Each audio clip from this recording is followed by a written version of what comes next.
Hola Eduardo, me ¿Cómo costó, estás?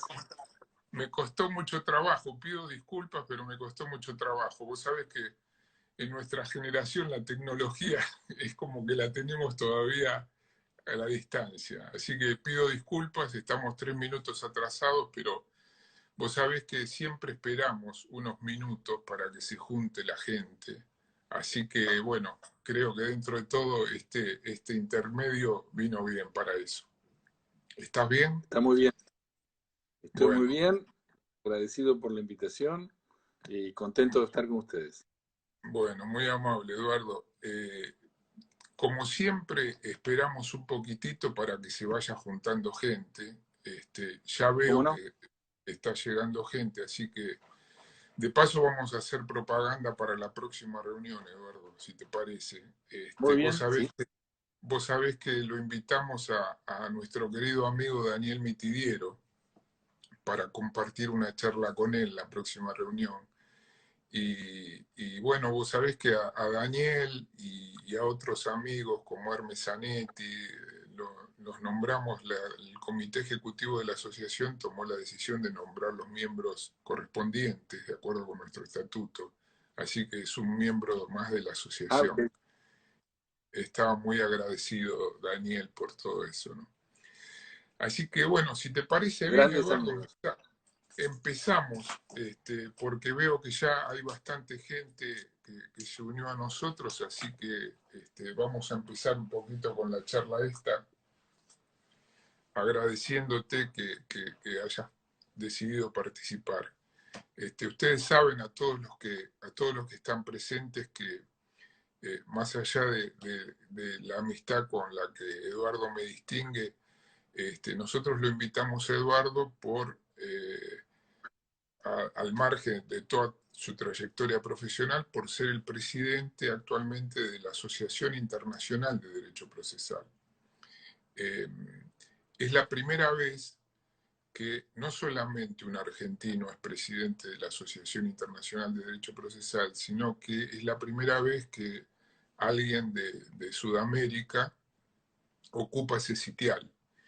Y ese es un sitial ocupado por prestigiosos procesalistas que seguramente muchos de ustedes habrán estudiado en los libros, este, eh, llámese Carneluti, Redenti, eh, bueno, más cercanos en el tiempo, Federico Carpi, nuestro amigo Loy Cadiet, y en general siempre fueron de Europa los presidentes en su gran mayoría, con lo cual para nosotros, para Argentina, es una especie de distinción muy particular el hecho de que lo hayan nombrado a Eduardo presidente de la Asociación Internacional. Ustedes saben que de alguna manera Eduardo es un representante clásico, típico de la Escuela de La Plata. La Escuela de La Plata es una especie de, digamos, de creación del maestro Morello que tuvo una especie de avanzada en lo que es la procesalística internacional. ¿Por qué? Porque Morello siempre me decía a mí, no te confundas, el número uno en el derecho procesal en Argentina es Linito. Linito le decía cariñosamente él a Lino Palacio, yo soy el número dos. Pero yo lo que le decía a Morello, le digo, pero usted maestro sabe cuál es la importancia de su tarea, que usted llevó al derecho procesal argentino a nivel internacional. Y primero eso lo hizo a través de los que se conocían como los hijos de Morello, Roberto Berizonce, Juan Carlos Hitters. Y después esa avanzada provocó de que aparecieran los nietos de Morello, entre los cuales está Eduardo Teiza. Y hoy el maestro estaría, digamos, orgulloso de que Eduardo esté ocupando el lugar que ocupa, porque si provocó una apertura Morello a nivel internacional para nuestra procesalística fue eso, ¿no es cierto?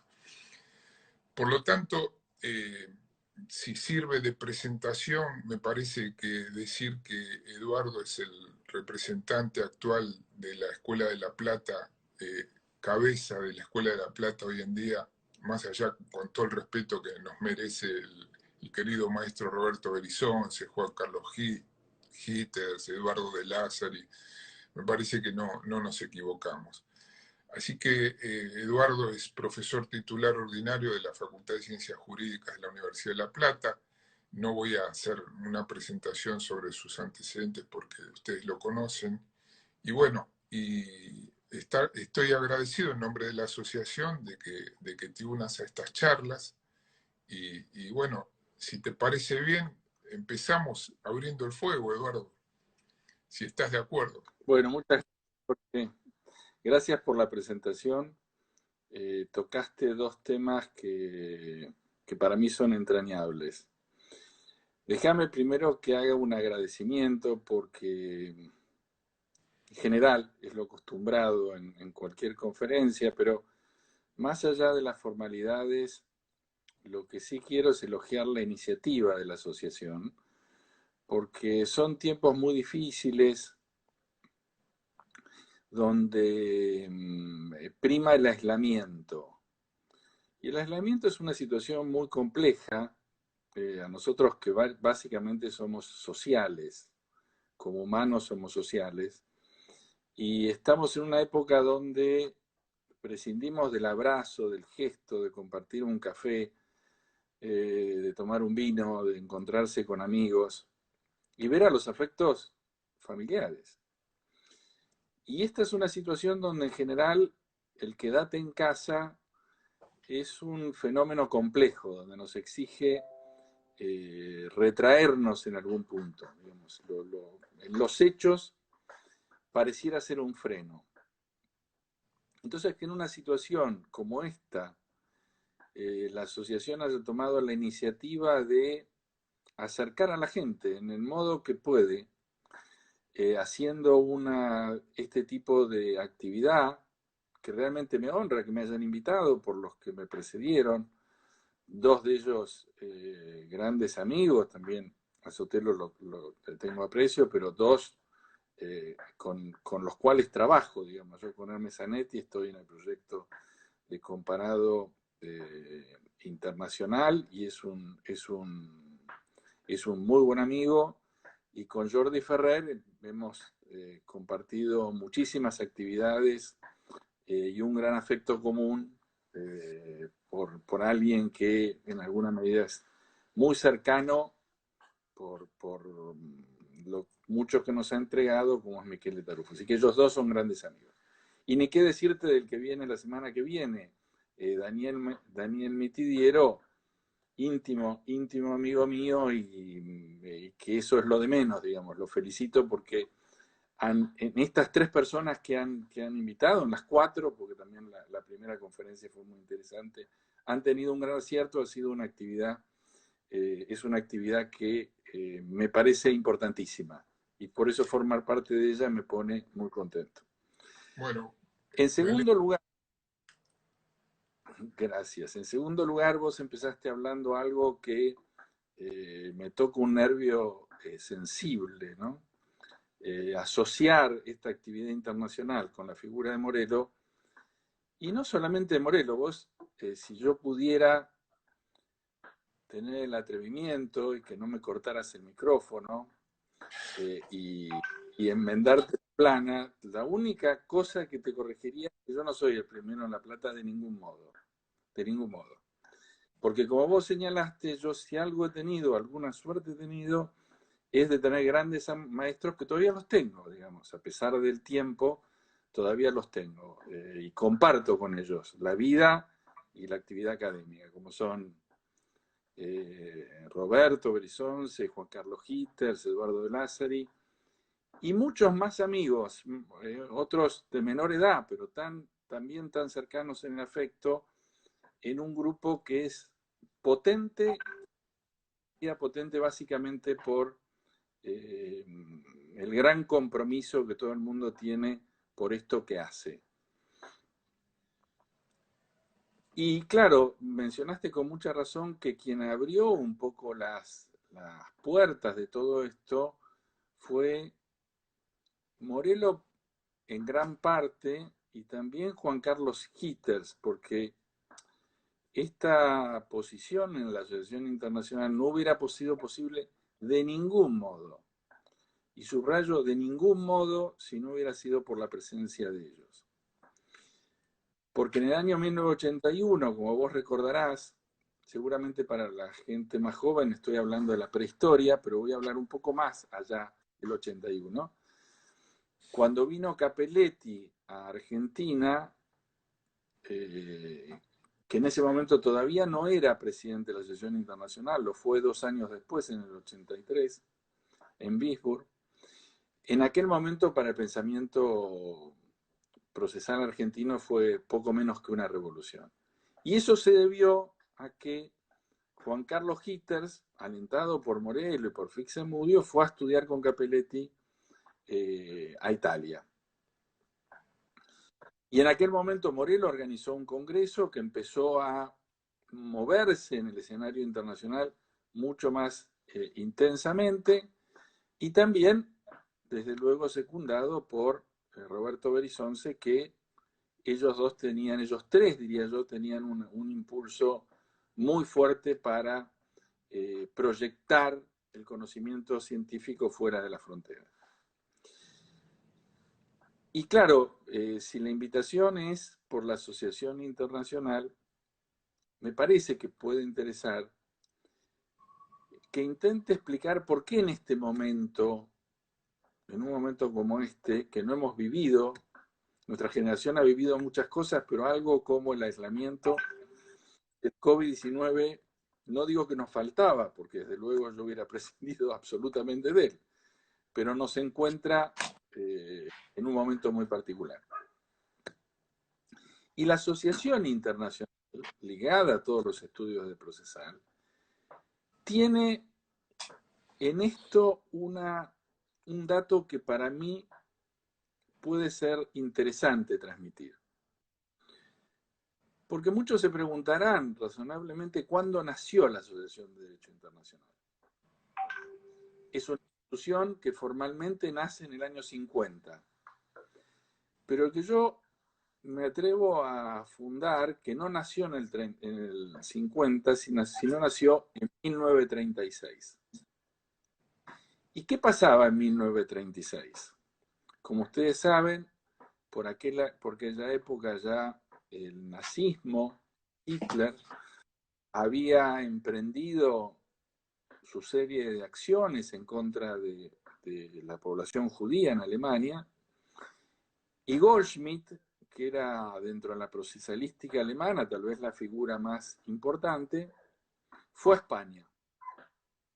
Y en España se encontró James Goldschmidt. James, porque acá vos te acordás que lo tuvimos al hijo, a Werner, de profesor. Y a Roberto. A Roberto. A Weiner y a Roberto. Él va a España, no podía volver a Alemania, y en aquel momento se encuentra con una persona muy joven que se llamaba Alcalá Zamora y Castillo. Alcalá Zamora y Castillo todavía no era catedrático, y en una conferencia Alcalá le pregunta si podía haber una unión de procesalistas y una revista internacional de derecho procesal. Tiempo después, poco tiempo después, Goldschmidt, como se le vencía la visa en España, ya era un momento muy difícil, él le escribe a Couture para emigrar a Montevideo. Es decir, América Latina en aquel momento era por llamarlo de algún modo, no se asusten si ladra el perro, no tengo nada que hacer contra esto. Sería mucho peor pararme bueno, por ahí mi mujer se da cuenta y saca el perro. Porque tengo dos y uno ladra al otro, entonces capaz de ladrar toda la conferencia y no tengo forma de solucionarlo, prefiero revelarlo. Ya en otra conferencia pasó lo mismo. No te preocupes. Hace que tengas. Bueno, todos saben que estamos en nuestras casas. Exacto. Retomo la historia. Goldschmidt le escribe a Couture algo impresionante, porque pensar que en el 39 por carta, llegaba la carta y le pide irse a Montevideo. Va a Montevideo aquel que había hablado con Alcalá y lo recibe. Y tiempo después da una conferencia a Couture que se llamó James Goldschmidt, un judío muerto por la libertad de la cultura. El título es potente, la conferencia es más potente que el título. Allí, Couture explica su desesperación cuando va al puerto de Montevideo a buscar a un hombre que no conocía. Tiempo después, a un año de estar en Montevideo, muere Goldschmidt.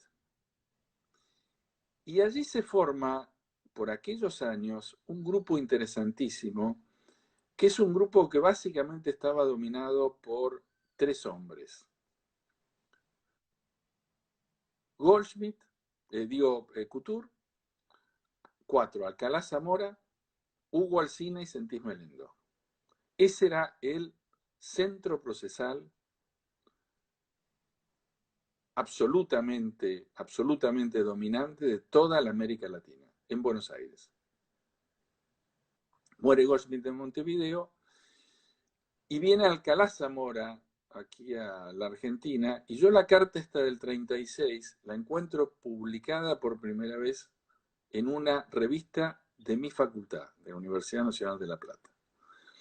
La publica diciendo y recontando su historia, y después Alcalá termina siendo el primer presidente del Instituto Iberoamericano y el primer presidente de la Asociación Internacional en 1972. ¿Y para qué digo esto? Digo esto porque aquellos hombres, después de la Segunda Guerra Mundial, y sobre todo cuando nace la Asociación Internacional, salen de entre los escombros. Si uno piensa cómo quedó Europa después de la Segunda Guerra Mundial, hoy nosotros estamos en el paraíso, porque estamos con la economía estancada y con montones de problemas. Pero está todo para ponerse en marcha. Hay que ponerse en marcha, va a ser muy doloroso, pero está todo para ponerse en marcha. Aquel era un desafío tremendo. Y en ese desafío tremendo, en los años 50, la idea de justicia, la idea de respeto de derechos, la idea de hablar de derechos humanos y conectarlos con el proceso, como hizo Eduardo Couture, o señalar que el derecho procesal era, en definitiva, algo que no había dicho nadie prácticamente hasta ese momento, era nada más que la reglamentación de la garantía de debido proceso, defensa de juicio, tutela efectiva y tantas otras cosas que Couture decía desde aquel momento. Y así nació la Asociación Internacional en sus comienzos, que le llevó mucho tiempo. Pero lo interesante de esto es cómo esos fines nobles que inspiraron a un grupo muy grande de juristas de crear una asociación internacional se fue recreando y fue transformándose en el tiempo, y la asociación internacional, el último congreso, el 16, tuvo lugar el año pasado en Kobe, donde se hizo, cambió no solamente, digamos, uno en general tenemos una cultura donde la presidencia es importante, pero como te consta, Jorge, lo importante es el grupo humano que trabaja en un proyecto. Nunca es uno, en general son muchas voces. Yo estuve en el armado de esta conferencia y puedo dar fe de la gente que te ayudaba a que hoy estemos, lo que nos ha ayudado a que estemos aquí hablando, y el buen trabajo que hizo José María hace 15 días, o Leandro hace una semana, que es, yo digo, es una tarea compartida, marcada por esta idea del procesal, con la gran ventaja de tener una honda preocupación por los temas de la justicia, por el tema de los derechos, que en definitiva es lo que nos nuclea y es lo que hace que personas como Morelo hayan incentivado tanto esta cuestión. Es cierto también que es una orquesta con muchos instrumentos y con muchos escenarios distintos. Hay sinfonías, hay conciertos para cuerdas, hay conciertos de cámara, y todo esto se da en el escenario procesal. ¿Y por qué digo esto? Porque también es cierto que un movimiento que se generó y funcionó muy caro para nosotros al compás de esto fue el Instituto Iberoamericano de Derecho Procesal, que tiene una fuente similar a la Asociación Internacional. Compartió un primer presidente, como fue Alcalá Zamora y Castillo, y nació como reconocimiento a la figura de Eduardo J. Couture en el año 1957.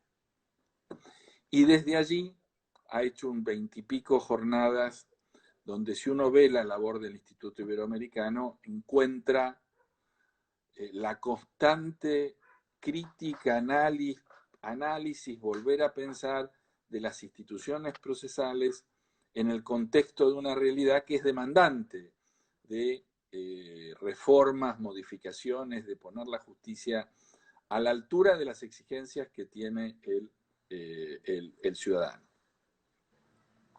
Y en esto emparento el Instituto Iberoamericano, recordando aquellas personas de principios de los 50, como eran Hugo Alsina, como era Sentís Melendo, Couture, Alcalá, que fueron faros de aquella época,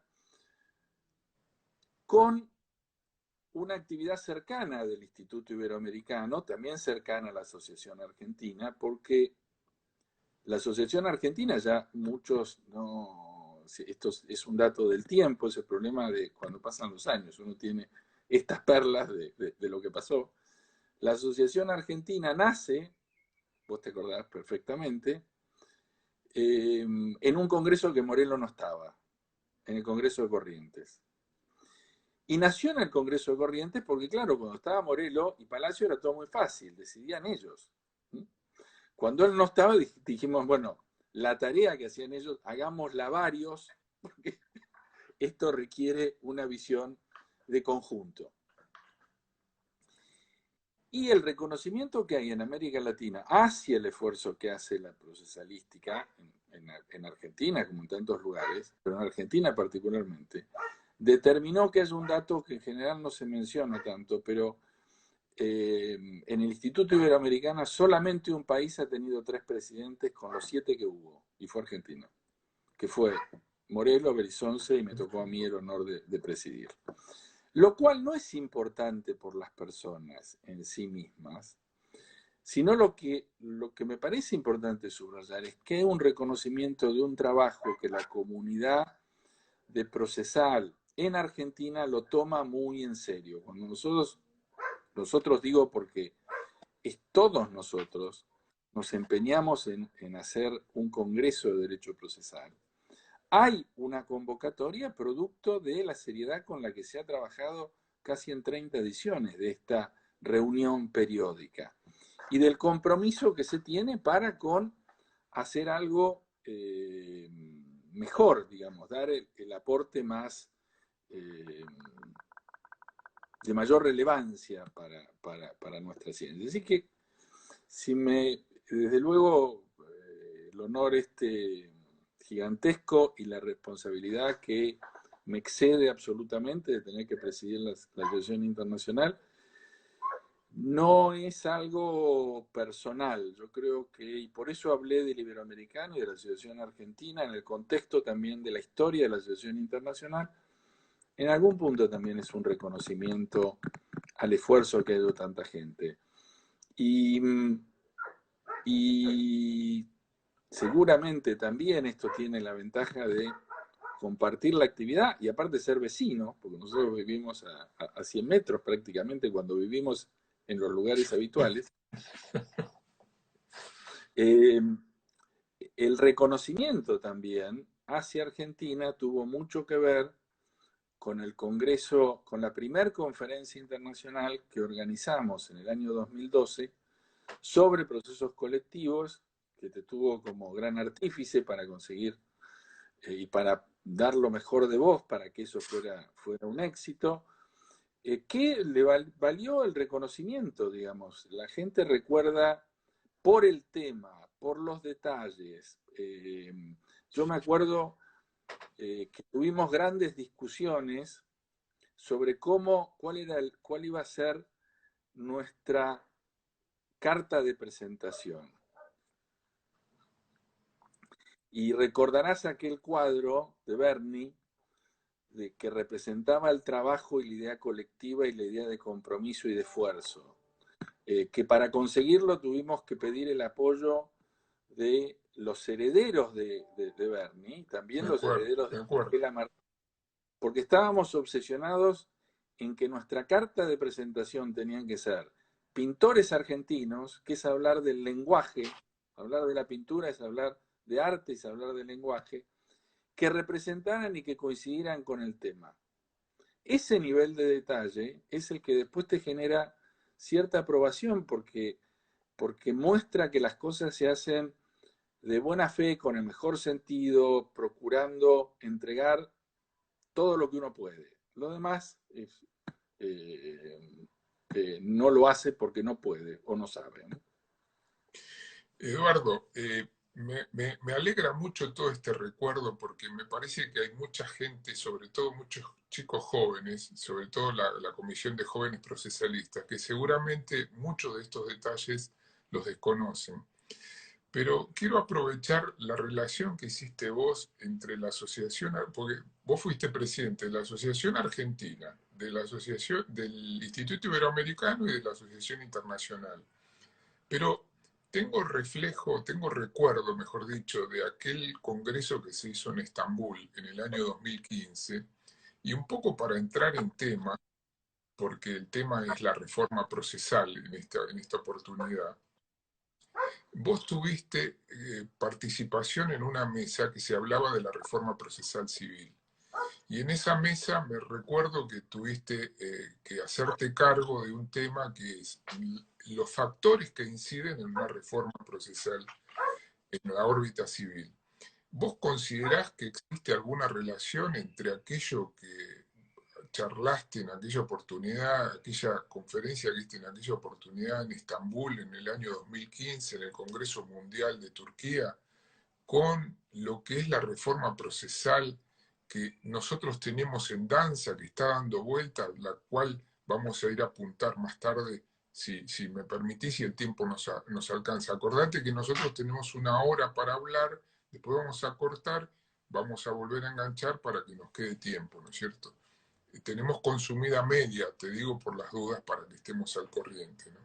Porque las chicas, que vos sabés que, como bien dijiste, esto es un equipo, y les agradezco enormemente a Romy Moreno y a Vicky Chaik, están atrás nuestro, marcándonos el paso, así que me dijeron ser respetuoso con el horario, porque cuando se cumpla la hora tenés que cortar. Así que yo lo que quisiera es que si te podés meter en esto que te consultaba sobre la reforma procesal y aquel recuerdo que trajimos de Estambul, con lo que significa el impacto de los factores externos que influyen en la reforma, sería un buen punto de partida para entrar en tema, ¿no te parece? Muchas gracias, Jorge. Sí, gracias por la pregunta. Traes un recuerdo importante para mí porque en aquel Congreso Mundial me tocó compartir la responsabilidad con otro profesor de hacer el relato sobre el tema reformas procesales, que estaba enfocado en algo que me va a permitir llegar, y voy a tratar de ser concreto y no excederme, no, en esto, en la respuesta no voy a utilizar muy tiempo, voy a ir directamente al hueso. La preocupación de la Asociación Internacional era cómo se compatibilizaba los distintos escenarios internacionales y los distintos actores internacionales con los locales. Y a mí me tocaba hacer la parte de Occidente, básicamente. Claro, me exigió ver el movimiento de reformas en su conjunto y de una perspectiva general. Me exigió ver qué cosas teníamos en común y cómo se diagramaba este escenario internacional. Hace años atrás se hizo un intento de reforma, o se trabajó en un intento de reforma con la financiación del Banco Mundial en Argentina. Claramente, nosotros tenemos, en muchas de las actividades que realizamos, el CEJA también interviene. Es fácil ver cómo actores internacionales trabajan en el escenario interno. La reforma procesal colombiana es una parte del tema de la ayuda del AID y todo el problema que tuvo Colombia en las últimas décadas que para una de las respuestas eran la solución. Y también no escapa, yo creo, a nadie, que todo este cambio en materia de mediación viene un poco dado por el restablecimiento de la democracia y la imposibilidad de los poderes judiciales de dar respuesta. Entonces, para descongestionar se pensó en la mediación. Hay muchos factores externos y hay un diálogo permanente, que nunca es la reforma procesal solamente de un país. Y afortunadamente es así, porque hay un concierto de voces muy interesantes para mí, que hay que saber adaptarlas. En el escenario internacional también es cierto que hay ideas ya prehechas sobre cuál es la mejor reforma. Por ejemplo, cuando se hizo la reforma en Portugal, que fue una buena reforma, era una condición para que Portugal pudiera superar el tema de su deuda externa. Entonces hay una preocupación por el funcionamiento de la justicia. Y hay una serie de factores que observan la justicia. Hay análisis del Banco Mundial, hay análisis del World Justice Project, hay análisis con respecto a transparencia. Todo eso conjuga en el tema de la reforma procesal. Y hay también actores muy relevantes del mundo académico. Por ejemplo, el proyecto de ALI, del American Law Institute, junto con UNIDROIT, fue un proyecto muy importante desde el punto de vista académico, que dio pautas muy interesantes para la reforma que se llevó adelante en Argentina también y que se estudió. En el escenario de ELI, que es el European Law Institute, también con UNIDROIT, está trabajando en las reglas uniformes para Europa. El CEPEG, que es una comisión de análisis de los sistemas nacionales en Europa, tiene datos importantísimos. Lo que quiero decir es, todos estos elementos para hacer una reforma uno los tiene que tener en cuenta. No puede caer nunca, nunca, como creo que nosotros no caímos absolutamente, en la absurda pretensión de copiar nada. No se puede copiar, pero tampoco se puede ser ignorante.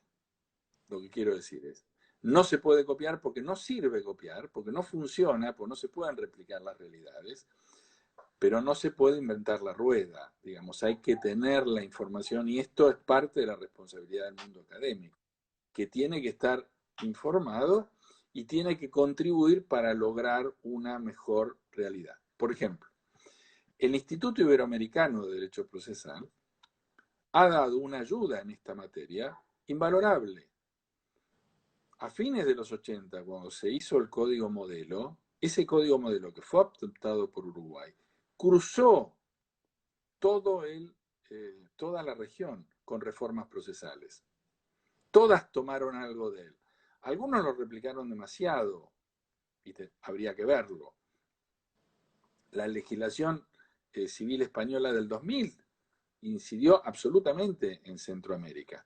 Entonces lo que digo es, contestando tu pregunta y yendo al Congreso del 2015 para no sacarle mucho tiempo a esto, ir a la reforma argentina. Estamos en una comunidad global donde nos miran y miramos. Estamos rankeados en términos de servicio de justicia, esto también tiene que ver para las inversiones. Pero no es un tema de inversión. El tema del acceso a la justicia es un tema de un derecho humano fundamental. Tenemos derecho, porque vivimos en una democracia, a tener un servicio de justicia que funcione. No por las inversiones, porque tenemos el derecho a tenerlo. Pero además, si funciona y funciona bien, es más fácil respetar las reglas de derecho. Y si se respetan las reglas de derecho, es más posible es compatible con una economía sana. Si no tenés reglas de derecho, si no tenés sistema, no vas a tener una economía sana. Entonces, al hacerlo, al preocuparse por eso, y al estar a la altura, te exige ver todos los factores, para no copiar nada, pero hay que verlo, y creo que la lógica del informe yo lo definía con el péndulo de Foucault. Así que el péndulo de Foucault en París, el Panteón va de lado al otro. Bueno, este también es un movimiento que va de lado al otro, va de un lado al otro, va de lo nacional a lo internacional. De lo nacional, bueno, hay que encontrar allí el medio para poder tener una justicia en los términos que exige la Constitución, la Convención Americana, la protección efectiva de los derechos, ¿no? Y esto además significa que para mí, desde mi modesto punto de vista, se solucionen nuestros problemas económicos, porque eso significa, todo lo que dijiste vos significa tener instituciones fuertes. Y si en un país hay instituciones fuertes, seguramente la economía se va a encarrilar, porque hoy por hoy estamos mirando permanentemente los aspectos económicos de los problemas, no por la pandemia en sí, sino porque es histórico lo nuestro. Pero no quiero entrar en un terreno de esa índole, sino que quisiera ver cómo nos podemos centrar en la reforma nuestra. Porque nosotros estuvimos trabajando varios años en un proyecto de código procesal civil a nivel nacional.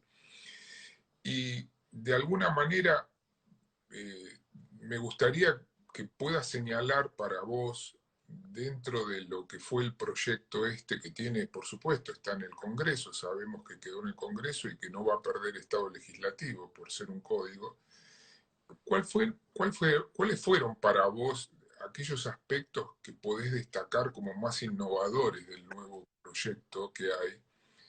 Y de alguna manera, ¿cuáles te parece que son las ideas centrales en las que se apoya la reforma procesal civil? Que vos sabés que es prácticamente una necesidad imperiosa. Hoy, el diario de hoy, por ejemplo, hablaba del interés del gobierno en la reforma de la justicia, con lo cual me parece que ya ahí hay algún aspecto como para tener en cuenta, porque esto que estamos hablando no viene descolgado en la realidad, sino que se transforma en una necesidad. Exactamente. Yo te diría que una de las cuestiones relevantes de primero el proyecto, ese proyecto es un proyecto que tiene una marca de origen que lo distingue absolutamente. Es el primer proyecto de la democracia argentina. Esto que suena estridente es una realidad incontrastable. Porque nosotros venimos de una legislación, la primera legislación del 800, con la ley 50 y el Código de la Provincia, que la nación termina adoptando. No hubo ni siquiera una discusión parlamentaria sobre el Código Procesal que rigió 100 años prácticamente. Ese código fue un código discutido en la provincia que cuando se discutió en el 800 se decía que era antiguo, porque copiaba la legislación española Claro. derivada de la ley de enjuiciamiento civil español, y bueno, no me voy a detener en esto. Un código viejo ya aquel de entonces. Era viejo para aquel momento, basta con leer a Joffre o cualquiera para darse cuenta. Después viene la reforma procesal de 1967, código que todavía nos rige. Gobierno de la Revolución Argentina, gobierno de Onganía. No estoy haciendo una cita solamente por el gobierno, sino que en temas de justicia hay una mirada distinta de las autoridades democráticas, o debería haberla. Un gobierno militar, al regular derechos, por ejemplo, la ley de amparo, tiene sus limitaciones de contexto. Y después de aquella del 67, que uno podría discutir técnicamente, da mucho para hablar mucho sobre eso también, pero después de eso, la democracia del 83 nunca se ocupó a fondo de una reforma en la justicia. Cuando incorporamos la mediación, en los 90, es muy interesante ver las discusiones parlamentarias. Se discutía lo bueno que podía ser la mediación y de la audiencia preliminar no se dijo nada prácticamente. No hubo una discusión sobre la audiencia preliminar, no hubo una discusión sobre la transformación de la justicia. Y de allí para aquí hemos tenido en el ámbito nacional, con gran peso en todo el país, una línea continua. Se hablaba siempre de oralidad, no se practicaba la oralidad. Se hablaba de inmediación, no había inmediación. Se hablaba de reformas estructurales, no había reformas estructurales. Cuando empezó la discusión de este proyecto, Primera cuestión muy importante para mí. Se sentó a mucha gente en la mesa. Había una pluralidad importante de voces, de la justicia, de la abogacía, de la academia. Se consultó a distintos sectores de la comunidad. Fue un proyecto no cerrado, digamos, fue un proyecto abierto, que empezó con entendimientos básicos. Esta es una metodología, me parece a mí excelente. Primero discutir las grandes ideas y después ver cómo se baja esto en la realidad.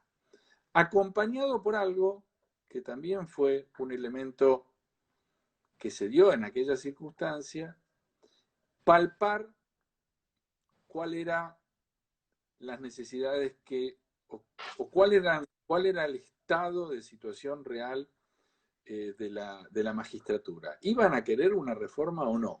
Porque siempre se dijo, bueno, hay de parte del sector de la abogacía y de parte del sector de la justicia un comportamiento que tiende a que las cosas no cambien. Contrariamente a esto, el proyecto general en el país de adhesión a la oralidad dio resultados muy buenos y la gente trabajando empezó a darse cuenta que la oralidad empezaba a ser un mecanismo al que se podía llegar. Pero esa idea sola es una idea muy elemental. Es una discusión muy vieja, si oralidad sí, oralidad no. Porque el problema no es la oralidad sí, la oralidad no. El problema real es la inmediación. El problema real es instrumentos de cooperación entre el juez y la parte, en establecer deberes, establecer cargas, incorporar la electrónica, digamos, cuando uno, y esto nos pasó, cuando uno dice voy a hacer un código nuevo, primero hay que ponerse de acuerdo con algunas ideas. Cuando viene la segunda etapa, que es voy a redactarlo, las cosas empiezan a ser distintas, porque el trabajo de redacción sobre gran principio, esa es una tarea muy compleja. Y allí creo que vino la tercera fase muy importante, porque la tercera fase fue hacer una comisión de redacción en la que me tocó el gusto enorme de trabajar con Mario Kaminker, con Patricia Bermejo, con María Lidia Díaz Cordero, que realmente fue un desafío que daba vértigo, porque pensar escribir todo el código daba vértigo. Y la metodología allí fue que después que nosotros preparáramos los proyectos de artículos, nos teníamos que someter, tarea no muy agradable, diría yo al principio, que era someter los borradores a la comisión donde estabas vos, donde estaba Jorge Peirano, Mabel de los Santos, Andrés Soto y alguien Roland Arasi. Y Roland Arasi. Esa tarea fue una tarea que al principio la veíamos con cierto temor, porque decíamos, bueno, nosotros los escribimos, pero después lograr que todos los procesalistas pensaran más era difícil. Alineados era difícil. Y no obstante esto, el clima que generó fue un clima de gran apoyo, y la verdad recibimos muchísimas ideas muy interesantes. Y después vino la tercera fase, la fase de la mayor presión, donde el ritmo se empezó a incrementar y había que terminarlo al código. Esa parte fue tremenda, para colmo a mí me tocó estar gran parte de ese tiempo afuera, entonces terminaba discutiendo a las 4 o 5 de la mañana, porque claro, tenía que respetar los horarios de Argentina y las discusiones me llevaban a prácticamente no tener que dormir. Y después nuevamente las discusiones con todos. Fue creo que es un gran proyecto, donde la otra cosa que es fundamental, en la cual nos pusimos todos de acuerdo, es que no íbamos a copiar nada. Está claro que había fuentes principales, pero la idea era ver cómo tomamos lo que había dicho la jurisprudencia, cómo se había trabajado con el anterior corporativo, y cuáles eran instituciones que en el mundo se estaban discutiendo. Entonces ver eso bajo la mirada propia. Y con algunos cambios de tónica, que yo siempre digo esto, porque me parece realmente una idea que ideológicamente cruza todo el código, que es que después de hablar de principios, del capítulo de principios, el primer capítulo es sobre la parte, que rompe totalmente con la lógica que tienen en general los códigos. Los códigos son, hablemos del poder, hablemos de la justicia, y después veamos qué pasa con la parte. Este cuerpo normativo cambia el eje. Primero veamos cuáles son los derechos, los deberes y las responsabilidades por el cumplimiento de los deberes de la gente, de las partes. Y hablemos en serio de las partes, para después ir. Y después se adelantó el código, obviamente, porque esa fue una idea que se tenía muy marcada, todo el tema que hoy es un tema absolutamente necesario como es la electrónica. En el código, yo les pediría que pongan en el proyecto buscar y busquen expediente. No van a encontrar una sola referencia al expediente. Se eliminó. La palabra expediente está eliminada. Son actuaciones, es actividad. Y ustedes dirán, ¿y esto cambia? Sí, sí. Nosotros que vivimos presas del lenguaje, nos comunicamos porque tenemos códigos comunes, ¿cómo no va a cambiar algo que la parte referida a lo general hable de actuaciones y de un proceso electrónico, hable de audiencias, tenga un cerrojo brutal para no romper con la mediación, porque la nulidad es insalvable, es decir, si el juez no llama audiencias, no hay forma de convalidar esa nulidad. Entonces, ¿quién va a aceptar no ir a la audiencia si después todo lo que hizo en el proceso es nulo? Hay muchísimos, la parte de arbitraje que vos trabajaste tanto, digamos, hay muchos elementos muy valiosos, la modificación y la incorporación del proceso monitorio, donde tenemos uno de los, como vos sabés, uno de los máximos expertos en esto, como es Álvaro Pérez Ragone, que también ayudó mucho y fue muy importante. Y estas son las cosas que a veces no se dicen con los proyectos, porque los proyectos lo hacen la gente. Álvaro, que hizo su doctorado en Alemania, que es un activo participante, hizo una excelente ponencia sobre el tema de la ejecución en Corea, en Seúl, en Corea del Sur, y después terminó publicando el libro sobre ese tema. Es una de las personas que más conozco. Bueno, no formó parte de la comisión, pero para muchas de las discusiones sobre la línea, Álvaro nos ayudó muchísimo. Y estas son las experiencias académicas del constante trabajo sobre instituciones, discusiones, que vuelvo al principio, digamos. ¿Por qué todo esto es posible?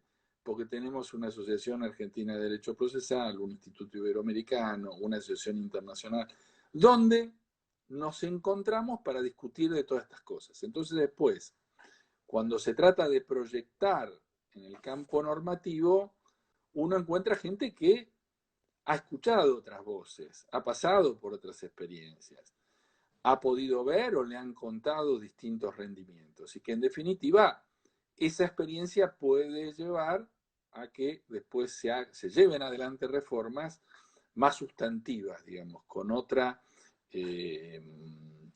perfil.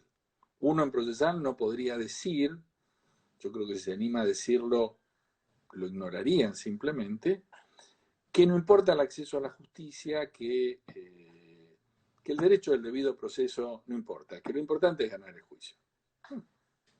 Concepto estúpido que nadie podría seguir. En cambio, creo que por todos estos temas no se puede ser apático. Hay una cosa que quería decirlo relacionando esta tercera pregunta con la segunda, que vos me decías y que tiene que ver con el COVID-19. Hay una conferencia que está en TED, y es muy fácil encontrarla para quien no tenga la paciencia de leer sus libros, una conferencia de Harari sobre... Yuval Harari. Sí, sobre la lógica de sus libros. Un TED muy corto. Y dicen, ¿qué nos diferenciamos nosotros de el chimpancé? Que podemos cooperar, que podemos crear ficciones, que podemos crear ilusiones. Y la palabra que usa es la idea de cooperación, como día clave de una cultura. En De animales a dioses, que vos lo leíste, y Homo Deus, está estructurado sobre esta línea de pensamiento. El eje es la cooperación. ¿Cómo podemos pensar el proceso como una batalla, un gana o pierde? Si en definitiva hay un problema por el cual se utiliza el tiempo de la justicia y lo que se aspira es la protección de los derechos. Entonces yo tengo que estar en un terreno donde tengo que cooperar. Y no me sorprende que el principio de cooperación esté destacado en los principios de Ali Unidroit. No me sorprende que lo hayan hecho en Ali Unidroit. Y no me sorprende que nosotros le hayamos dado nuestra propia orientación a algo relevante. La semana pasada Jordi Ferrer hablaba de esto en materia de prueba y de carga de la prueba. En el desarrollo del proceso, claro que uno tiene que cooperar. ¿Cómo no tengo que cooperar? No me pueden pedir que pruebe lo imposible o que me haga cargo de la prueba del otro, pero que tengo que cooperar, tengo que cooperar. Tal cual, Cooperar. Y esta es una de las claves, ¿no? tal cual. Eduardo, vos sabés que el proyecto de Eli Unidroa está siendo consultado a la asociación.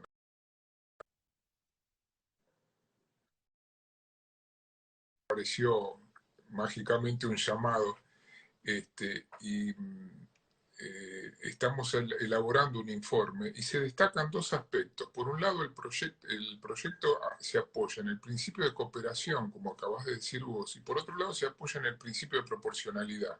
Y el Claro. principio de proporcionalidad está contemplado dentro del proyecto. ¿Querés hacer alguna referencia a esto? Porque dentro del Sí, proyecto está contemplado. Y además me parece que me prometiste un trabajo para el libro de la asociación, te lo voy a recordar, sobre este tema. eh, ahora, ahora hay muchos testigos de mis deudas por fuego. Este, pero, pero voy a lo que me compromete menos que entregar un trabajo. Sí, es así. En el proyecto de Eli Unidroit en los dos, pero en este también formo parte, todavía no está aprobado el proyecto, está en vías de discusión. Muy claramente es uno de los ejes cardinales. En Tianjin, en China. Perdóname, vamos a hacer como en la televisión, porque nuestras jefas que comandan todo me dicen que 17:57 corte y vuelvo a retomar para que podamos seguir con la charla un poco más extensa y después vengan las preguntas. Si te parece Decirle a bien, todo el mundo, decirle a todo te, el mundo que lo mejor es ahora, ¿no? claro. Bueno, para que sepas, estamos recibiendo visitantes de Perú, de México, de Paraguay, de Brasil. Quiere decir que se está expandiendo bastante la charla de hoy, Eduardo. Así que la Me alegro. asociación muy, muy contenta con todo esto, pero digo, a los fines de que la gente sepa, lo hacemos para que pueda permitirnos la charla más fluida en el próximo bloque. Eduardo, ¿seguimos? Seguimos, ¿cómo no?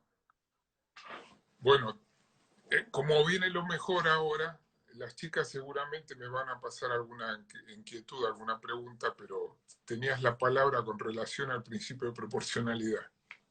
Sí, al principio de proporcionalidad, al principio de cooperación. Lo que estaba diciendo es, en, en una reunión académica, en un coloquio que se hizo en Tianjin, en China, muy interesante, de la Asociación Internacional, hace 2 años, se discutió lo que se llama el case management, tiene distintas interpretaciones, pero básicamente es cómo el juez optimiza los recursos, en los cuales se subrayó la idea de proporcionalidad, la idea de adecuación de los recursos utilizados en el proceso para lograr los fines del proceso, y la idea de cooperación. Y allí hubo una charla.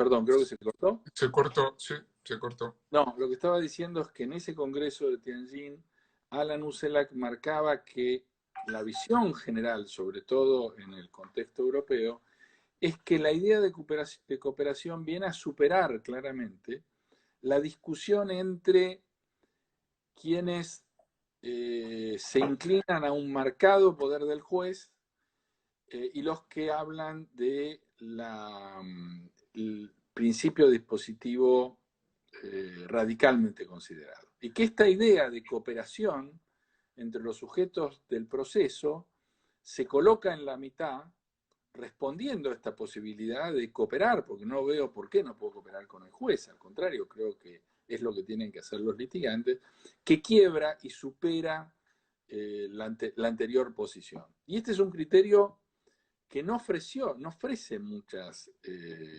objeciones actualmente en la doctrina internacional. Creo que estamos en una fase superadora absolutamente. Y la idea de proporcionalidad, que fue una idea que incorpora la reforma de Lord Woolf allá por hace unos 20 años en Inglaterra, donde adapta el proceso a lo que se está discutiendo en el proceso. Son dos ejes cardinales que se discuten internacionalmente que tienen, desde luego, hoy una amplia aceptación, me parece a mí. Hay alguna línea de la doctrina, sobre todo viene de la filosofía del derecho, que involucra al principio de razonabilidad como una manifestación del principio de proporcionalidad. Lo que digo es que me pareció advertir en este proyecto de Elie Unidroit que de alguna manera hay cosas que en el proyecto de código que hicimos acá, hay algunos artículos que lo recogen, que tiene una visión mucho más amplia la proporcionalidad, porque no queda restringida a la razonabilidad de la decisión de mérito, en donde lo que se busca es que la decisión sea razonablemente fundada, como dice hoy el Código Civil y Comercial. La proporcionalidad la tenemos que ver a lo largo de todo el proceso, desde el comienzo, en donde el juez se hace cargo del conflicto para saber cómo lo administra ese conflicto y saber cuál es el traje que mejor le calza a ese conflicto. Y esto me parece muy valioso porque de alguna manera cambia radicalmente la visión que le cabe a la jurisdicción.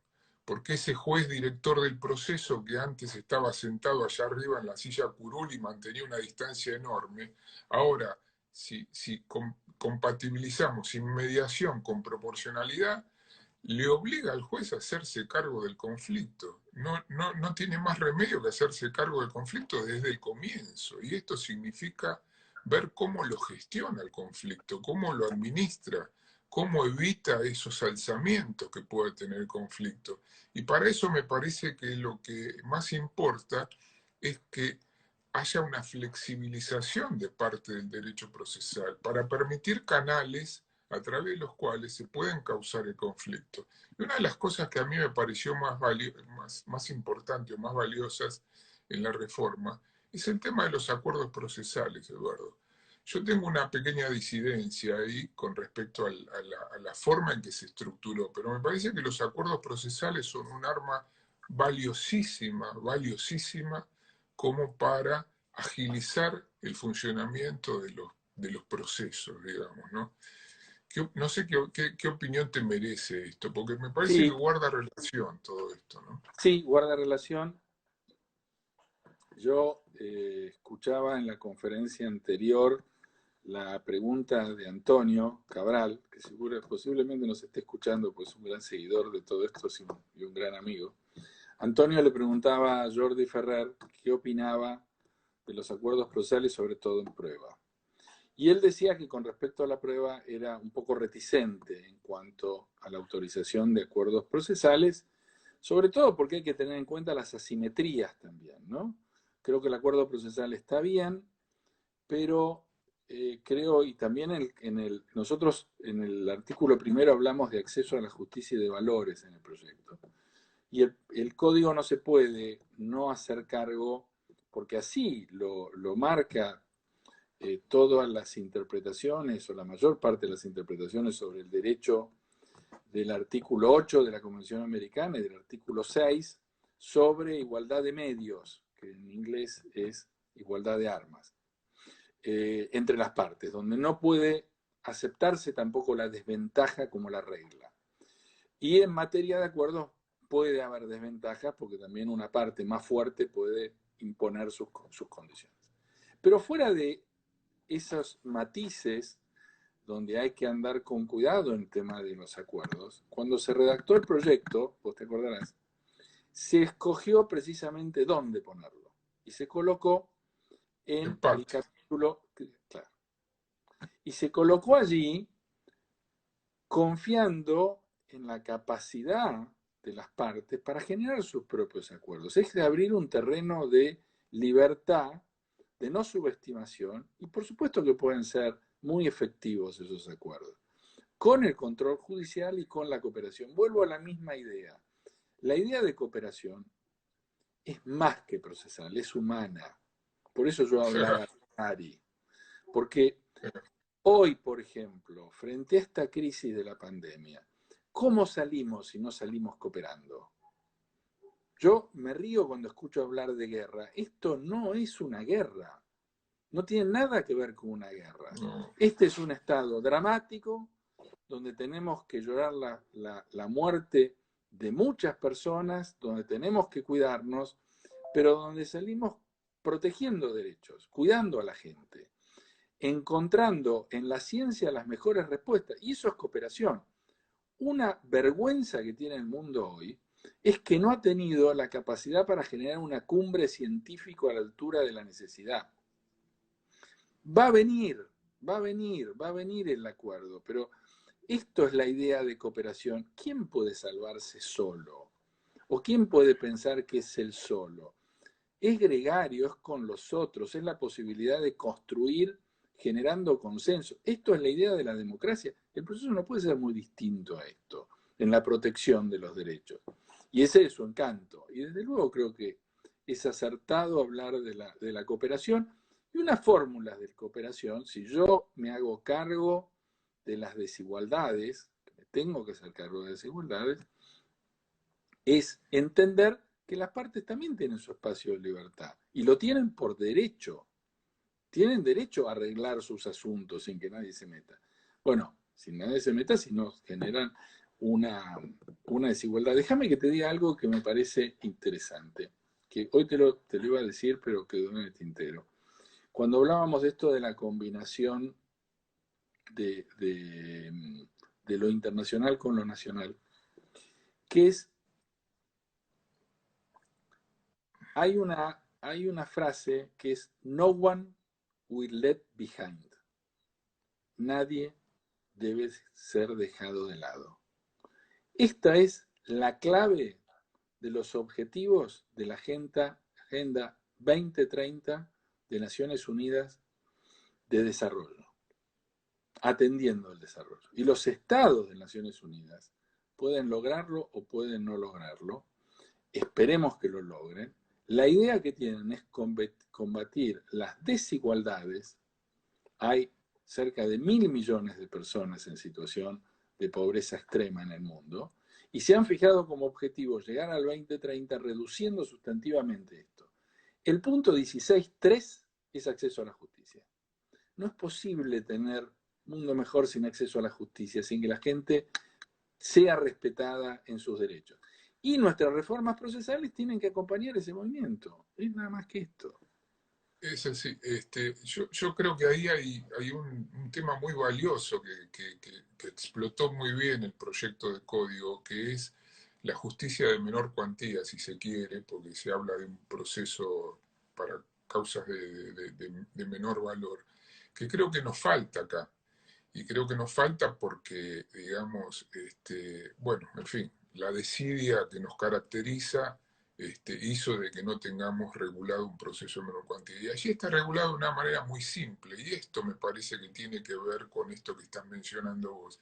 Fíjate qué particularidad se presenta con respecto a las cuestiones de menor cuantía. Existe una ley que es defensa del consumidor. Todos Sí, la conocemos a la Ley de Defensa del Consumidor. También establece la ley un mecanismo arbitral para resolver los conflictos de consumidores.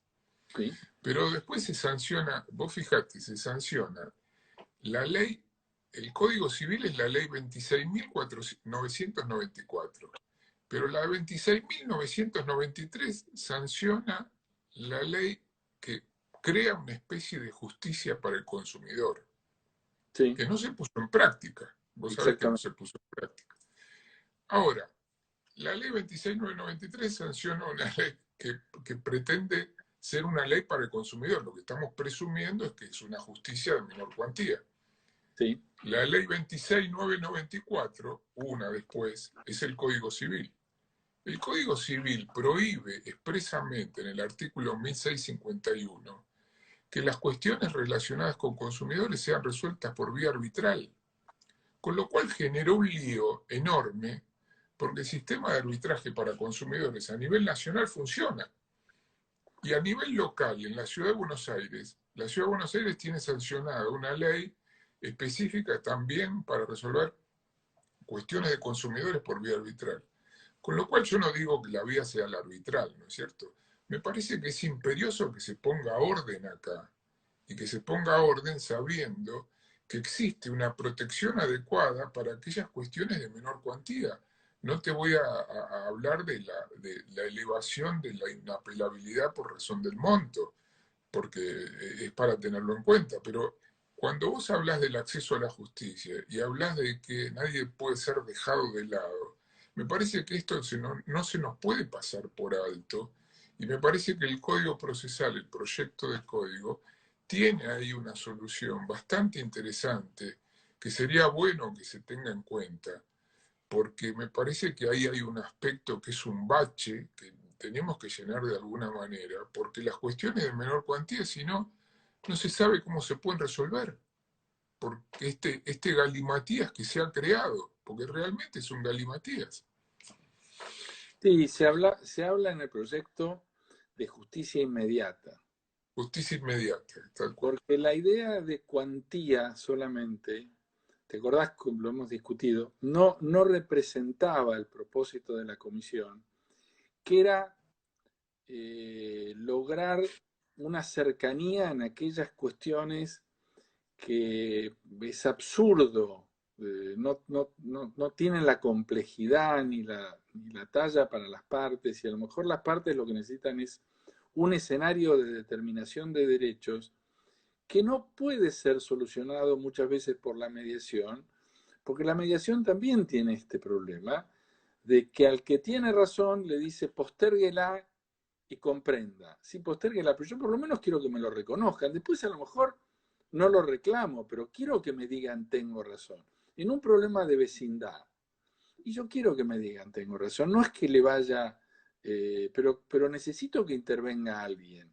Alguien que medie, que me convenza que mi vecino no es tan bueno, no es tan malo, no me da respuesta. Entonces, la idea de justicia inmediata era involucrar toda esa masa de asuntos que pueden ser resueltos eh, con menores, con un gasto menor y con una proporción del esfuerzo menor, pero que las partes también necesitan la autoridad del juez para que zanje Tal la cual. disputa, para que adjudique el derecho.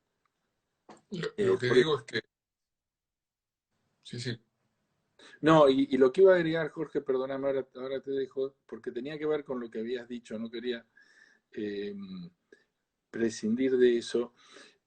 Una de las cuestiones que creo que son una de las... Lo contextualizo porque nosotros no hablamos del sexo de los ángeles, hablamos de cosas que pasan todos los días. Y hablando de esto, yo creo que uno debería ser sensible para encontrar algunas de lo malo que está sucediendo, algunos datos interesantes. Por ejemplo, hoy por hoy se ha empezado a dar el dato de no cuánta gente muere, sino cuánta gente muere con relación a la cantidad de habitantes. Tardamos mucho en llegar ahí. Y esta respuesta te la da un epidemiólogo. Mire esto. Hoy, por ejemplo, escuchaba que los porcentuales de camas de terapia intensiva se manejan en relación y que unos estados tienen más, otros tienen... Estas son respuestas técnicas. Y para la justicia pasa algo similar. Es decir, nosotros somos epidemiólogos del procesal, lo que hemos hecho toda la vida Claro, es esto.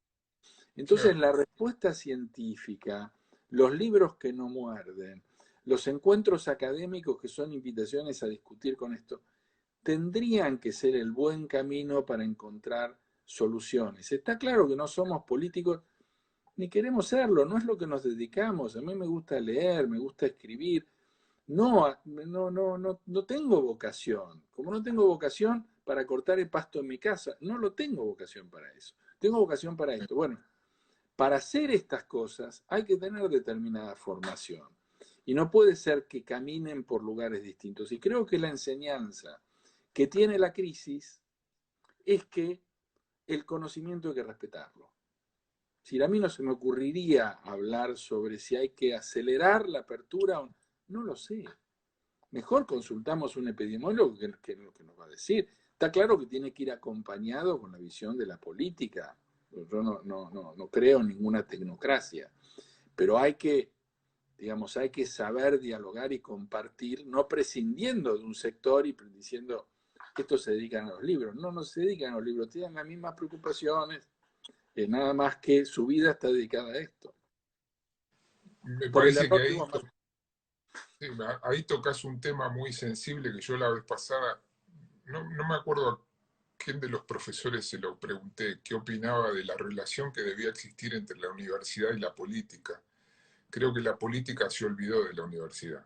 Y creo que este es el grave error que se comete en este punto concreto, cuando vos señalás la importancia que tiene consultar al especialista. Por supuesto que nosotros no somos políticos, ninguno tiene la vocación política, pero sí podemos de alguna manera brindar algún tipo de opinión especializada con respecto a toda esta temática, ¿no? Y creo que ahí hay un olvido total de parte de la política de la universidad. No estoy hablando de la Facultad de Derecho, estoy hablando de la universidad toda. Tuvo que aparecer la pandemia para que aparezcan en escena los infectólogos. Y entonces ahí nos damos cuenta de la importancia que tiene el conocimiento. Y por la sencilla razón de que, como digo siempre, no se puede pensar aquello que no se sabe. Como decís vos, ¿cómo que me voy a decir yo si se levanta o no se levanta la cuarentena? Nosotros no sabemos, no somos especialistas en eso. Mira, No sé si... un mensaje interesante. ¿Tenemos que cortar? Vos me decís. No, te iba a decir que no sé si las chicas me van a pasar algunas preguntas, pero en fin, Pero déjame que me seguí refiera a charlando. esto. Yo creo que Tenemos tiempo. otra enseñanza importante es el respeto que la población está mostrando hacia la medicina. Este aplauso, a veces un poco superficial, diría yo, porque nos deberíamos preocupar un poco más por los médicos que se están jugando la vida, son los que están en el frente de batalla absolutamente, los que no pueden hacer ninguna sesión remota porque tienen que ir a intubar y tienen que ir a intubar a un paciente para ponerle el respirador. En algún punto nos acordamos tarde. Por ejemplo, uno de los sectores que está muy mal en el país es terapia intensiva, los médicos intensivistas. Nos hemos olvidado totalmente de ellos, totalmente de ellos. Gente que tiene una tarea durísima, donde tiene condiciones de trabajo que son muy malas. Y creo que todo este tipo de cosas debería cambiar y está muy a flor de piel como para que cambie. Vos con razón decías, si la universidad, Jorge, si vamos a cualquier facultad de Derecho, que es lo que yo conozco, no te puedo decir, las bibliotecas de la Facultad de Derecho tienen un déficit de libros producto de que no tienen para comprar libros muy grande. Y esta debería ser una primera preocupación, porque Tal es lo que cual. permite formar gente, tener criterios. Digamos, los países que están avanzadas por conocimiento, por encontrar el conocimiento. Y nosotros en esto no podemos bajar los brazos. El tema de la formación es un tema absolutamente muy importante, cómo formamos jueces y abogados.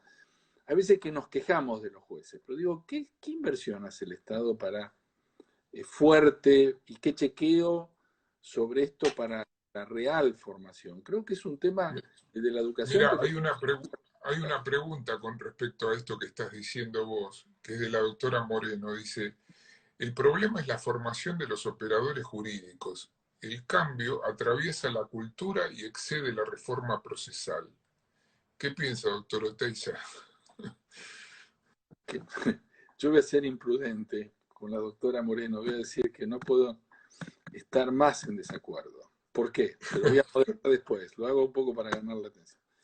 Porque esta es una discusión eterna. Si es la gente, ahí me contestó la doctora Moreno, que se enojó por lo si es, son los jueces y los abogados o son los códigos. Son las dos cosas por igual. Son las dos cosas por igual.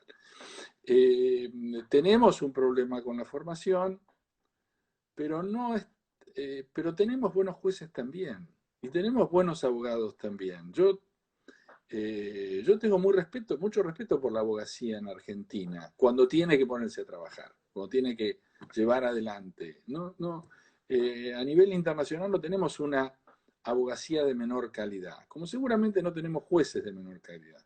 Lo que pasa es que el sistema es malo, digamos, está organizado para que el juez quede atrás de pilas de expedientes, no vean las partes, tenga una dotación de personal no estructurada para su misión.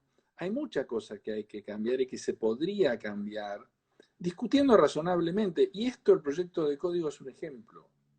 Cuando nosotros empezamos a discutir sobre el nuevo código procesal, vos te acordás, Jorge, yo miraba a la gente que nos invitó a discutir y digo, no nos invita más, porque no nos poníamos de acuerdo en ni cómo saludar, porque no estábamos acostumbrados, no teníamos un objetivo. Entonces no sabíamos si era una más de las tantas reformas que como procesalistas hemos tenido alguna entrada y después se terminó siendo, digamos, terminamos frustrándonos. Cuando empezamos a ver que el proyecto empezaba a tener color, empezamos a cooperar y con los jueces pasó lo mismo. Bastó con que se empezara a coordinar la actividad, los protocolos, los proyectos, para que sorpresivamente los jueces empezaran a hacerse cargo de que podían trabajar mucho mejor.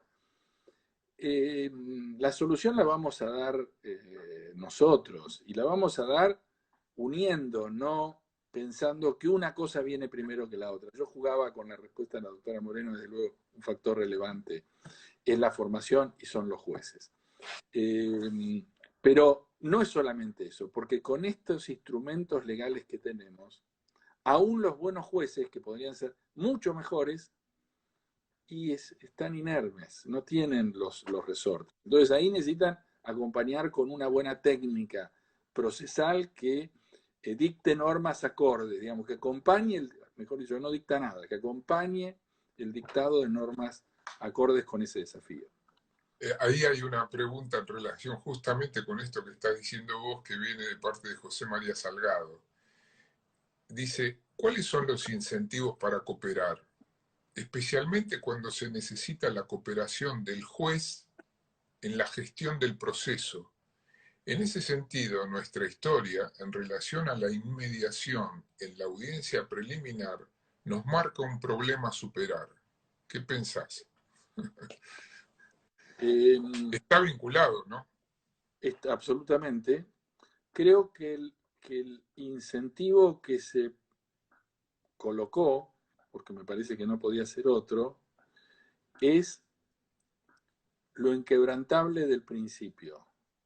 Porque si uno me pregunta por qué tengo que cooperar, yo tendría una respuesta de incentivo muy fácil. Porque hay que hacer bien el trabajo.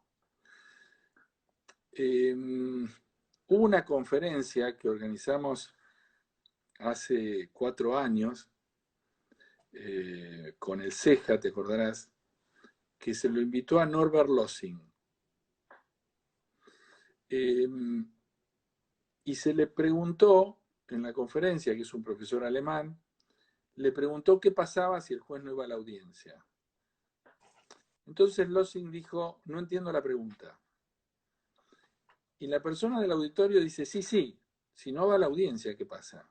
No entiendo la pregunta, el juez tiene que ir a la audiencia. Y le volvieron a preguntar, pero ¿y si no va a la audiencia? Tiene que ir a la audiencia. Claro, Entonces, es posible. entonces con esto del incentivo, el incentivo es que tiene que hacer su trabajo, número uno. Y si no lo hace, me cansé, es nulo lo que hace, porque no sirve lo que hace. Porque si uno tiene una norma imperativa que le dice, tiene que tomar la audiencia, tiene que tomar la audiencia. Y el incentivo es para la parte que saber que si no, si es, eh, si concede y dice, no importa que el juez no esté, bueno, no importa que el incentivo, el desincentivo, no el incentivo, el desincentivo lo tiene muy claramente, es todo nulo, no tiene ningún valor. Yo, tratando de interpretar la pregunta de José María en el sentido del incentivo, y él aclara, en nuestra historia en relación a la inmediación en la audiencia preliminar nos marca un problema a superar. Estoy vinculando esto con la charla que tuvimos la vez pasada con el doctor Raúl Calvo Soler. Y entonces Raúl se preguntaba, ¿para qué me sirve la oralidad si el juez es sordo? Y esto es, digamos, una figura a través de la cual él lo que estaba señalando era el rol que debía cumplir el juez en esa audiencia preliminar. Y me parece que José María lo que está apuntando es a esto. Creo que no alcanza solamente con la presencia del juez. Creo que la presencia del juez requiere, y ahí lo vinculo también con lo que decía la doctora Moreno, requiere de una gestión. Y esa gestión es la gestión del conflicto. Y eso es un poco, me parece, tratando de interpretar la pregunta, a lo que se están refiriendo. Entonces, esto de la formación, lo que tenemos como experiencia en la audiencia preliminar, porque nosotros acá tenemos jueces, como bien decís vos, muy buenos, y hay otros que tienen una especie de, no sé, de apatía, y la audiencia preliminar están presentes, pero son incapaces de pronunciar una palabra. Tal vez como le sucedió a una de las abogadas del estudio el otro día, la doctora Naranjo me viene y me cuenta, la jueza se sentó en el medio, se cruzó de brazos y nos dijo, ¿llegaron a un acuerdo? Y nadie decía nada, y era una abogada de un lado, otra abogada del otro lado, la jueza era una mujer también, así que no había una cuestión de género de por medio. Y entonces ahí se agotó la audiencia, porque la doctora Naranjo únicamente atinó a decir, lo que pasa es que yo no la conozco a la colega y nunca hablamos. Bueno, es una audiencia para tratar de llegar a un acuerdo esta. Pero la posición de la jueza, cruzada de brazos, cruzada de piernas y enfrentadas en forma angular a las dos partes, me da la sensación de, interpretando la pregunta de Romina y de José María, que lo que están señalando es la necesidad de la preparación adecuada de los jueces para crear un ámbito en donde se facilite no solamente la inmediación, sino además se saque provecho a la oralidad. Porque de qué vale que el juez esté presente si no cumple ningún rol. Estoy tratando de interpretar la pregunta de ellos y yendo a la respuesta tuya. Sí, yo sería un poco más optimista. Creo que siempre hay malos ejemplos en todo. ¿Cuántos profesores no dan clase? ¿Cuántos profesores no estudian? Toman el ejercicio de la docencia como una cuestión de prestigio en vez de como una cuestión de servicios. En todos los sectores tenemos debilidades. Todos. Hay muchos. El problema para mí es sistémicamente cómo los enfrentamos. ¿Cuáles son nuestras líneas de convicción sobre hacia dónde ir? Argentina no ha mostrado, en términos procesal civil, ha intentado hacer reformas hipócritas, si cabe el término tan duro. ¿Por qué? Porque una de las últimas reformas, allá por el 2000, dijo que el juez tenía el deber de investigar. Y vos habrás visto que ningún juez investiga en el proceso. Entonces, ¿cómo se le puede decir a la gente, si uno le tiene que explicar a alguien que venga de Etiopía, qué quiere decir nuestro código procesal? Le va a decir al etíope, mire, acá donde dice el deber es puede. Entonces el etíope lo mira a uno y le dice, ustedes dictan una legislación que donde dice puede, en realidad, donde dice debe, se debe leer puede. ¿Por qué? Porque el contexto de la legislación, toda la estructura de la legislación, descansa sobre un proceso sin inmediación. La ventaja de este proyecto es que la base del proyecto es toda otra. Entonces después se me puede preguntar con razón, pero ¿y va a funcionar? Y yo no puedo asegurar, lo que sí puedo asegurar es que la herramienta es la más coherente como para que funcione, porque está construido en base a esos valores, apunta a esos valores. Y después, si logramos destruirlo, puede ser. Pero yo no entiendo, por ejemplo, por qué un país como Uruguay, muy parecido a nosotros, cuando pasó por la reforma procesal, la llevó adelante y la llevó adelante con un éxito enorme. Y logró mostrar que la relación entre derecho y respeto a derechos y mecanismos procesales para lograr que esos derechos sean respetados era posible. Como España, que tenía una justicia en la cual no existía la inmediación y los procesos eran eternos, logró cambiarlo. Y así muchísimos países han empezado a cambiar y han modificado. Desde luego no es un camino fácil, pero ¿por qué no voy a creer que es un camino posible? Quien me diga ¿qué opción me ofrece? ¿Me ofrece la opción de seguir igual? Entonces, el problema es que quiere quedarse en lo mismo que está. Y si quiere cambiar, ¿con qué herramientas quiere cambiar? ¿Con las mismas que estamos? ¿El problema va a ser solamente de la universidad? No, el problema es de conjunto. Y me parece que eso se demostró. La adhesión que logró en la provincia de Buenos Aires primero el proyecto no el proyecto de código, me refiero al proyecto de alentar que los jueces empezaran a tomar las audiencias,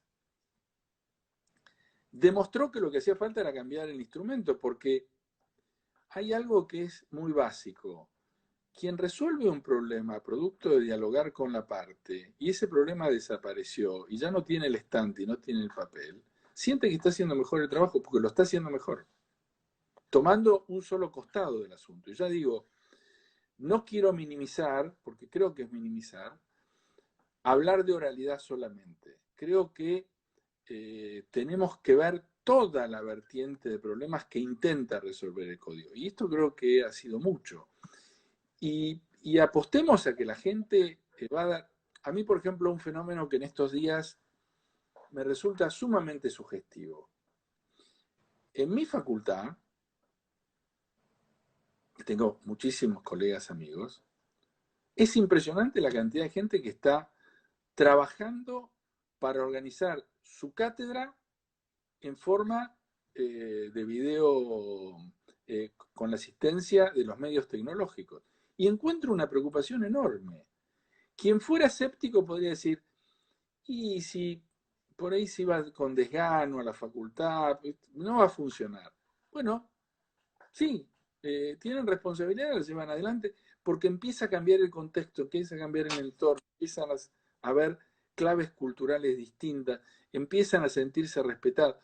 El juez que termina una audiencia y producto de su labor efectiva recibe el reconocimiento, no da lo mismo que firmar una sentencia y se terminó. Los niveles de aceptación social, cambiando el contexto Tal cual. de justicia, también generaría, no da lo mismo irse satisfecho del trabajo que irse frustrado, porque a uno lo persiguen los papeles y se da cuenta que no está dando lo que debería recibir la gente. Yo creo que ahí, si de ese punto de vista puedo tomar la pregunta de José sobre incentivo, creo que un gran incentivo es el incentivo cultural de hacer una tarea bien hecha, el más importante de todos. Y también que no tenemos jueces, que fue la primera pregunta que me hizo reaccionar con una broma en realidad, creo que también depende de una vez que empiezan a trabajar, que empiezan a recibir en materia de respeto de los que interactúan con ellos. Y lo mismo le pasa al abogado. No da lo mismo presentar un escrito y dejarlo, mandarlo por internet, que discutir un asunto razonablemente, que se vea la preparación, la cantidad de opciones que uno tiene. Seguramente una persona muy preparada ve 10 opciones. El que no está bien preparado va a ver 2, porque no tiene la preparación, no es que no tiene la preparación. A lo que sirve la educación es para ver un escenario complejo, ver alternativas, posibilidades, donde cuando se habla en los grandes contratos de ser imaginativo, se piensa en esto. A ver, el abogado, ¿qué opciones tengo? No, es que le diga al arte, ¿qué opciones tengo? ¿Cómo soluciono los problemas? Y a la medida que podamos gobernar esto, que para abogados y jueces y profesores de derecho se nos ha hecho un ambiente frustrante, yo creo que ahí vamos a encontrar infinidad de incentivos. Por lo menos, la ventaja que tiene este medio es que es tan masivo que me enteré recién por mi mujer que pasó por la ventana que me está escuchando mi nieta, cosa que nunca hubiera imaginado en la vida, que me dijo que se había cortado porque había pasado. Me dice, quédate tranquilo, y siguió hablando con su abuela. Hay Así una que pregunta. tengo la obligación de ser optimista si me está escuchando mi nieta. Hay una pregunta un poco más genérica que sale de este ámbito, que es de Federico Sedlacek, y dice así: ¿sería mejor que en Argentina se llegue a un código único para la nación y para las provincias? Es una Supongo muy que buena está pregunta. pensando en Brasil, claro, es muy buena, pero es difícil, ¿no? Sí, hay 2 experiencias, hay 3 experiencias en la región americana sobre federalismo o unitarismo procesal de fondo. Por una parte estamos nosotros, segundo país con un federalismo intenso procesal es México, y después está Canadá. Canadá es tiene desde luego lo que pasa en Quebecois y toda la zona de incidencia más francesa. Tienen códigos distintos en las provincias, sí funciona. Tienen un buen servicio de justicia, así que no es el obstáculo. Sí creo que es más difícil coordinar esfuerzos cuando en realidad todo tiende a converger. No creo que sea un obstáculo insuperable, pero creo que es un problema. Brasil, en su primer momento, tenía una federación procesal y pasó a tener un código procesal único. Yo creo que nosotros tenemos una línea trazada en los hechos. Si bien el federalismo es intenso y es una materia reservada a las provincias, también hay... Se te cortó un poquito, Eduardo, Bien, repetilo. lo que Después de decía Brasil. después de Brasil, lo que decía es que nosotros, si bien tenemos un federalismo intenso en lo normativo, hay una adecuación en términos generales de los distintos sistemas de justicia que intentan seguir una línea. Un poco por los hechos, porque la reforma del 67, durante el gobierno militar de aquel entonces, impuso el nuevo código en todas las provincias. Pero también un poco en los hechos. También es cierto que las reformas se van dando también en lo provincial. No es un obstáculo tremendo, es un problema exige más esfuerzo, superable también.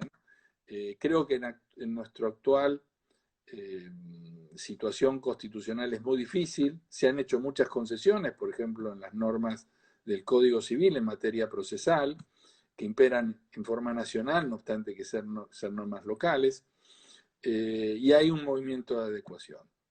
Pero en pura teoría es difícil en un país manejar los distintos tiempos que imponen las legislaturas para esto, pero es el esquema constitucional que hemos elegido y no presenta, yo jamás promovería una reforma constitucional para solucionar este tema, porque aparte está muy arraigado y en las provincias caería muy mal, creo yo, que se impusiera un modelo único. cuando tienen la posibilidad de readaptarlo con mínimas modificaciones o mayúsculas. Hay una otra pregunta, viene de Vicky Mossman. Te pregunta Eduardo si podemos ver en el texto del articulado del proyecto una apertura para el control de constitucionalidad y de convencionalidad de las normas procesales. Interesante la pregunta. Y fue un desafío enorme también. No creo que lo haya así, como lo plantea a Vicky. Lo que sí me parece importante destacar es que nosotros tenemos algo que en pura técnica es difícil de explicar, como es esta atribución para que la Corte termine por vía de interpretación dictando reglas. Y la verdad es que estamos en un sistema de división de poderes como regla.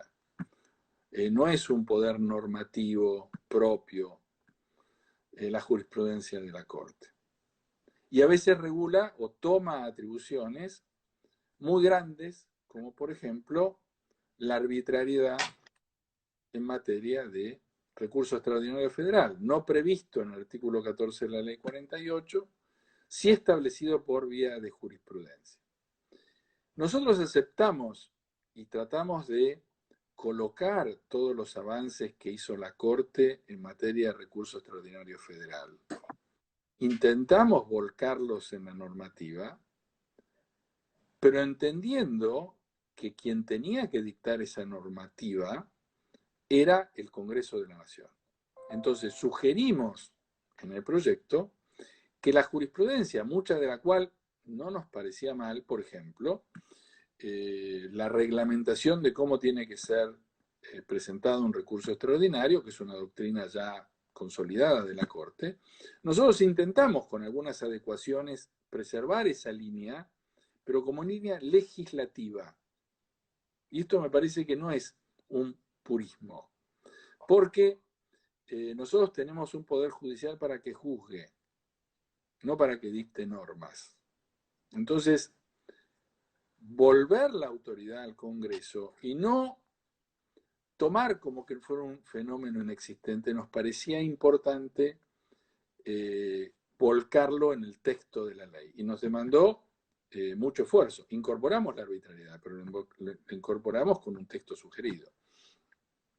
Sobre el control de convencionalidad y el control de constitucionalidad, mantuvimos los estándares que se vienen desarrollando y no hubo una ampliación o readecuación de aquellos estándares que vienen derivados de la aplicación directa de la Constitución, una vez que se abre la competencia, que está la competencia no se modifica, y en el control de convencionalidad está por la adhesión a la competencia de la Corte Interamericana, más la adhesión y la constitucionalización de la Convención. No avanzamos mucho más que ahí. Mira, hay una última pregunta que me parece que en parte ya la respondiste, pero es del doctor Raúl Calvo Soler, que está acá en Argentina y es un seguidor nuestro. Dice, debemos pensar en un juez que sepa gestionar procesos colaborativos, porque hiciste tanto énfasis en la colaboración, que él dice, debemos pensar, más que una pregunta, creo que es una reflexión de Raúl, ¿no? Creo que esto es para compartirlo, no podemos pensar de otra manera, porque me parece que el juez tiene que saber gestionar procesos colaborativos. No sé si querés agregar algo más a lo que ya dijiste. Sí, creo que vuelvo sobre la idea inicial que tratamos cuando hablamos de la idea de cooperación en el código, la idea de cooperación en alium hydroit, en elium hydroit, la regla del código francés, el criterio alemán sobre la cooperación, digamos, es un tema que hay bastante consenso académico. Cooperación, colaboración, gestión, case management, son temas en los cuales desde luego hay fronteras y conceptualmente tienen dimensiones diversas. Pero no obstante sus dimensiones diversas, asientan en una idea de cooperación y en una cooperación que descansa en ver el proceso como una actividad en la cual interactúan constantemente desde el inicio el juez con las partes. No es un diálogo de sordos, que es una expresión un tanto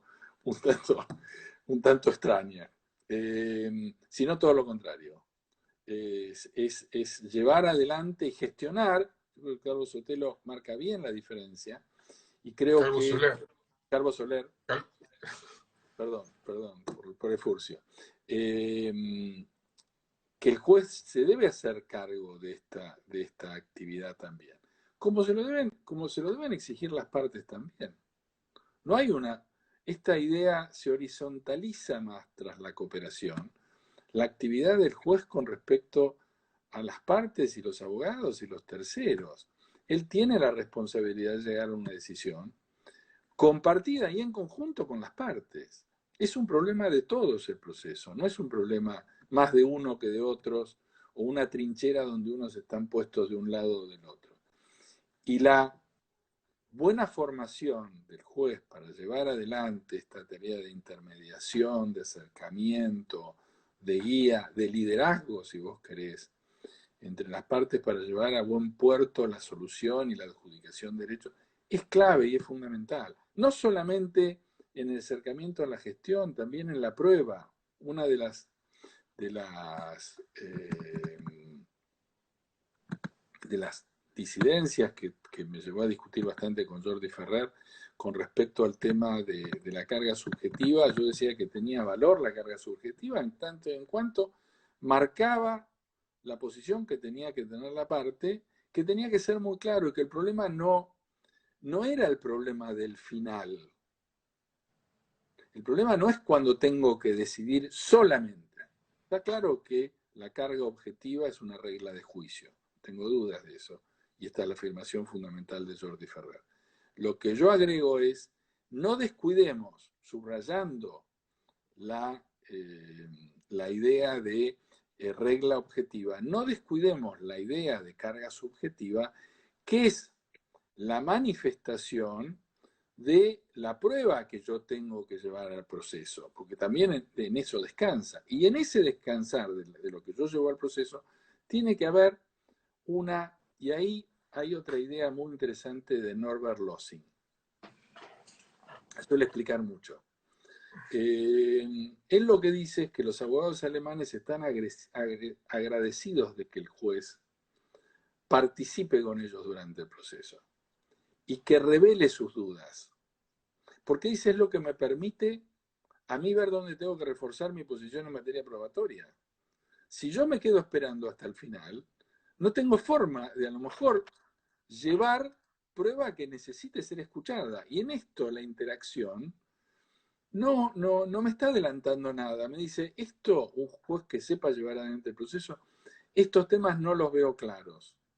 ¿Seguro que esto es así? Basta para que uno vaya corriendo a tratar de buscar la prueba para poner, si la tiene, para poder acreditar ese hecho, ¿no? Eduardo, estamos llegando a la hora. ¿Te sentiste bien en la charla? Yo me sentí comodísimo. Vuelvo Bueno, por tu intermedio felicitar a todo el comité ejecutivo de la asociación. Ha sido realmente un gran gusto, porque como la siento mía, Jorge, y me siento parte de ella, que me hayan invitado me generó un gran honor, una gran satisfacción. Me entusiasma verlos entusiasmados, y bueno, todos mis votos para que sigan esta senda, desde luego. bueno, los agradecidos somos nosotros, Eduardo, por tenerte. Sos un expresidente que claro que también es tuya la asociación. Creo que todos la llevamos en el corazón, así que, bueno, lo único que me queda por decirles es recordarles a todos a nuestro próximo invitado, que es un amigo nuestro, que es muy interesante porque habla muy bien el castellano y es muy interesante porque trabajó mucho sobre el tema sobre el cual va a darnos una charla el miércoles que viene, que es Daniel Mitidiero. Así que bueno, solo me resta agradecerles en nombre de la Asociación Argentina de Derecho Procesal, saber que estamos siempre a disposición de ustedes. agradecerles por habernos tenido la paciencia de habernos demorado un poquitito en engancharnos. Y bueno, y saber que estamos a disposición para lo que podamos ser útiles. A vos, Eduardo, especialmente, como amigo, te agradezco mucho y nos enaltece de haberte tenido una vez más acá en la asociación. Así que nos despedimos. Damos por cerrada, por concluida la sesión. Muchas Gracias, gracias. Eduardo. Y gracias a Gracias. todos por estar ahí. Buenas tardes.